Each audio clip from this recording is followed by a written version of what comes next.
Hello guys! Welcome back to my vlog. At eto nga po, ang lola nyo nagmamadali kasi paggabi na po. Naisipan ko na pasyalan ng isang lugar dito sa Doha, Qatar. By the way guys, sasakay nga pala tayo ng train. Ito yung pinaka-convenient at pinakamurang means of transportation papunta sa lugar na ito. Kasi nga guys, kung gusto nating lumaboy o mamasyal, syempre kailangan isipin din natin yung budget natin. At syempre dahil nga masipag naman ako maglakad, ayan, tiyaga-tiyaga lang guys. Dahil nga napaka convenient ng pagsakay sa train at siya nga pala galing ako sa Al Sudan. From Al Sudan, nagpuntang guys ako ng Musharraf at from Musharraf ay bababa ka naman ng museum at doon guys, meron ka nang makikitang mga bus na maghahatid sa'yo sa Mia Park. Recommended ko nga pala guys ang paggamit ng train. Bukod sa mura na, iwas traffic pa. Yun nga lang guys, pag nasa bus ka na, medyo matagal-tagal kasi maraming paikot-ikot. Pero hindi ko na iniisip yon. Basta malaga, nakatipid ako. Okay guys, nandito na ako sa Mia Park. Alam nyo, kahit gabi na, sobrang safe dito. Ang linis, ang tahimik, at ang daming tao pa rin na naglalakad at nagja-jogging. May mga pamilya at may mga kaibigan. Ang dami nagre-relax. Ang ganda rin ng ilaw.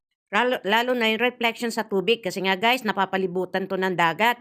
Since weekend ngayon, meron silang bazaar. Kaya nga, perfect timing ang pagpunta ko. Ang daming stalls, may pagkain, may mga handmade items, may artworks, may accessories. Halos lahat meron. At ang aming school nga pala guys, ay meron ding table dito at pinuntahan ko rin sila para bisitahin. Ayan nga at nakita ko si Miss Mary, yung aking teacher. At sabi niya, nagpahena raw siya. At ang sabi ko naman ay talaga namang napakaganda. At habang sila ay nagkukwentuhan doon, ako yung nag-ikot-ikot at gusto kong makita guys ang iba pang stall kung ano ba ang meron sila. At dahil nga guys, napakaganda nitong lugar na to, maraming pamilya at maraming mga bata na nag-uupuan dito. Aba guys, tamang-tama at perfect ang lugar na ito kung gusto niyo dalhin ng buong pamilya. Tinulungan ko nga rin pala yung mga kasama ko na magbenta, sales stock guys para malaki ang income.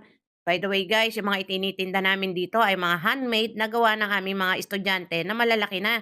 Siyempre guys, ito ay isang support or tulong namin sa mga bata to develop their skills sa kanilang future para magkaroon sila ng trabaho. Dahil nga napagod na ako guys sa sasalita, sales talk sa mga guests or sa mga customer.